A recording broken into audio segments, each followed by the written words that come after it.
Irmãos, tudo bem? Eu me chamo David, que a paz esteja com todos vocês. Hoje eu quero compartilhar com vocês uma história da Bíblia, história essa que está no livro de São João, no capítulo 4. Fala sobre Jesus e você vai se surpreender com o que vai acontecer com Jesus nesta história.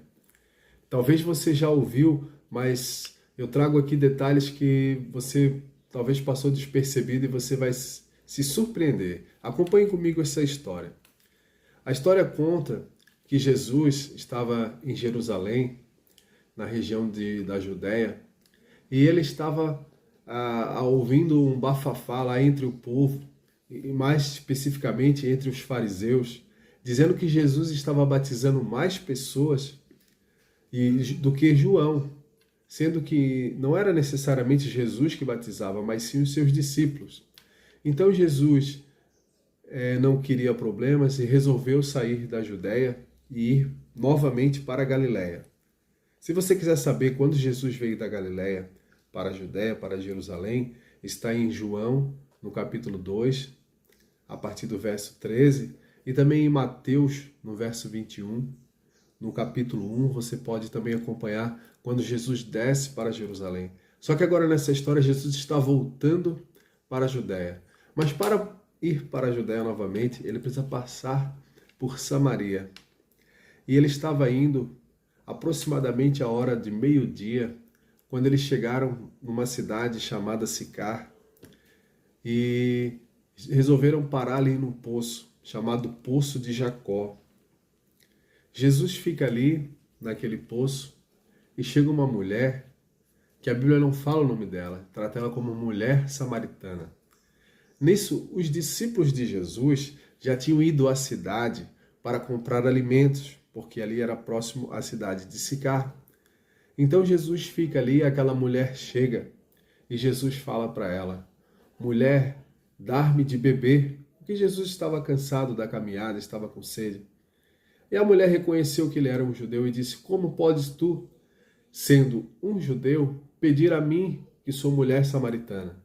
Se você quiser saber também por que os judeus e os samaritanos não se davam, eu vou fazer um vídeo também no canal mostrando para vocês essa história, por que os judeus e os samaritanos não se davam. Pois bem, vamos prosseguir. Então, ele disse: mulher, se tu soubesses quem é que te pede água, você pediria a ele e ele lhe daria da água da vida. E você nunca mais teria sede.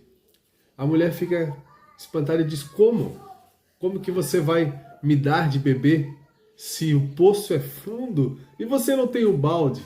Olha só, meus irmãos. Olha o confronto dessa mulher para o mestre.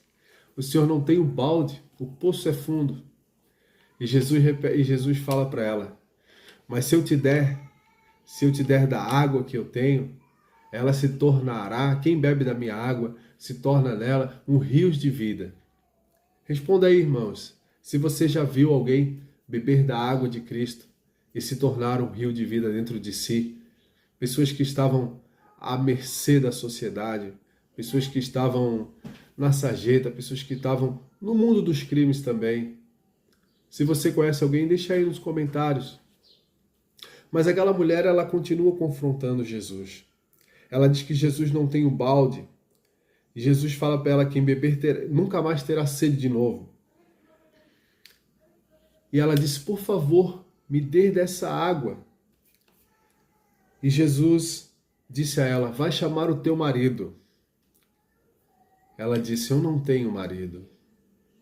Jesus falou: bem dissestes, porque tu já tivesses 5 maridos e o que tu tens hoje não é teu. E ela ficou maravilhada. Ela disse: eu encontrei um profeta que me falou tudo que eu tenho feito. Olha só, meus irmãos, você não fica feliz quando você vai numa igreja, numa comunidade evangélica, e lá tem uma pessoa que revela? Você gosta de revelações? Você gosta de chegar numa igreja e alguém falar sobre a sua vida, o que está acontecendo ou o que vai acontecer?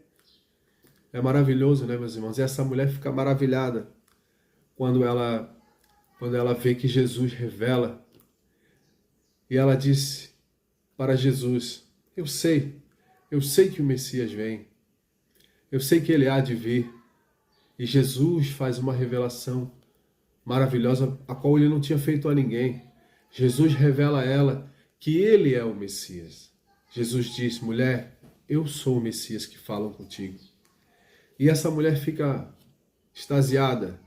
Diz aqui a Bíblia que ela larga o vaso de água ali mesmo e sai correndo até a cidade para anunciar para outras pessoas. Não é maravilhoso, meus irmãos, quando a gente encontra um homem de Deus, a gente fala para as outras pessoas: eu encontrei um homem de Deus, né? Ainda há homem de Deus. Você acredita que ainda há homem de Deus que revelam pelo Espírito de Deus? Essa mulher sai e Jesus fica ali no poço sozinho. Nisso, os seus discípulos chegam.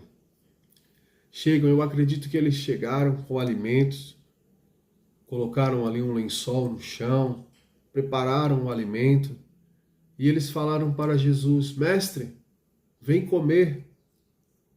Mas aquele confronto que aquela mulher faz com o mestre Jesus, ela deixa Jesus extasiado. Jesus está extasiado. Jesus fala para os discípulos: uma comida eu tenho para comer, que é fazer a vontade do meu Pai. E os discípulos pensam: será que alguém deu alguma coisa para ele comer? Mas não, Jesus estava comendo o alimento do céu. Porque a palavra é um alimento. Isso que eu estou falando aqui para você sobre a palavra é um alimento para você. A palavra, você é um ser maravilhoso. Você é um ser maravilhoso. Você é composto de corpo, alma e espírito. E a palavra é alimento para uma coisa muito importante do seu ser. Jesus está extasiado. E ele fala para os discípulos: ei, vocês não dizem que aqui há 4 meses há a colheita? Pois eu digo que é agora que os campos já estão brancos, preparados para a colheita. O que Jesus estava dizendo, meus irmãos? Jesus estava ascendendo na sua glória. Jesus não estava vendo alimentos. Jesus não estava vendo trigo. Jesus não estava vendo cevada.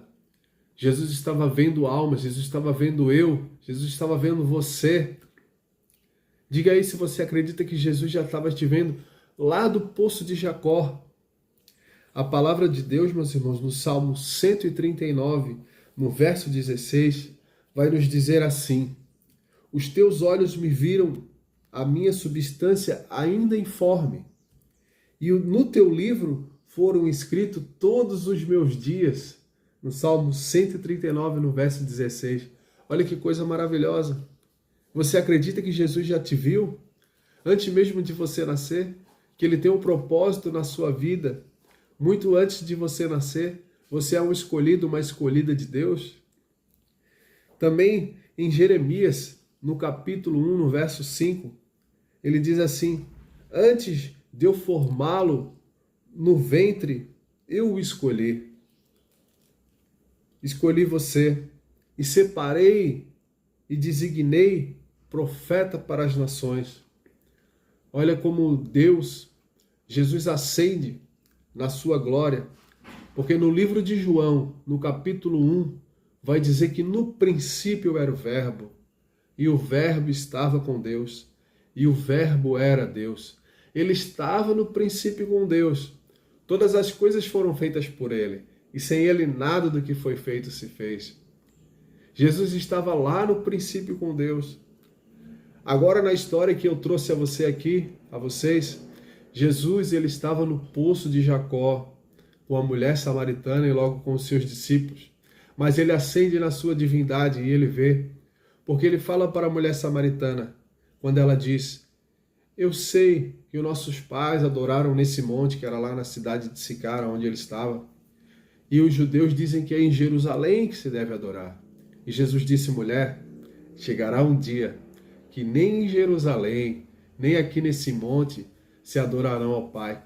Mas os verdadeiros adoradores adorarão ao Pai em espírito e em verdade. E hoje, meus irmãos, você não vê? Todos os domingos, quartas-feiras, sextas-feiras, pessoas, milhares de pessoas no mundo inteiro colocam a sua melhor roupa, arrumam seus cabelos e vão para um lugar específico, uma igreja, adorar ao Senhor, aos milhares em todo o mundo. Olha como Jesus é verdadeiro, olha como a palavra de Jesus é verdadeira, olha como Jesus ascendeu na sua divindade lá no poço de Jacó, olha ele glorioso vendo eu e você e dizendo que nós o adoraríamos ao Pai em espírito e em verdade. Meus irmãos, se você gostou dessa palavra, eu quero te pedir, se inscreva no meu canal, deixe aí um like, compartilhe, porque essa palavra é alimento. Se você sabe alguém que está precisando ouvir uma palavra, né? Ouvir uma história da Bíblia. Às vezes a pessoa não tem força para ler, mas ela pode ouvir, né? É um vídeo curto. Compartilhe, deixe aí, aperte o sininho para que você tenha mais vídeos, ok? Deus abençoe a sua vida em nome de Jesus. Obrigado.